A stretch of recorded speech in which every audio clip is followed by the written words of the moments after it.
How to deactivate Facebook account on the new update. Hey everyone, welcome back to the channel. In today's video I'll guide you on how you can deactivate your Facebook account on the new update, so make sure to watch the video till the end.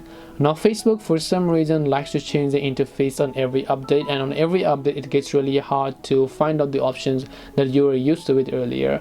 And let's just say that you'd like to deactivate your account and you're not being able to find the option. In that case, what you have to do is, first of all, go ahead and then open the Facebook application here. Once you launch the Facebook app, just make sure to tap the three lines option from the top right hand side.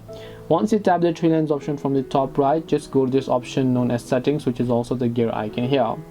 Then once you come to this gear icon over here, you should be able to see these details, where what you need to do is, if you scroll down over here, you'll be able to see account center, so make sure to tap on account center.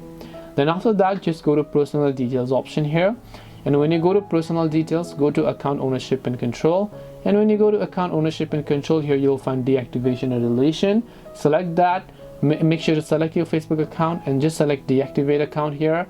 Then just tap on continue option, and once you tap on continue, make sure to enter your password and then tap on continue, and then you'll be able to successfully go ahead and then basically deactivate your Facebook account. This way you'll be able to deactivate your Facebook account. Hope this video was very helpful. If you have any questions, feel free to leave them down.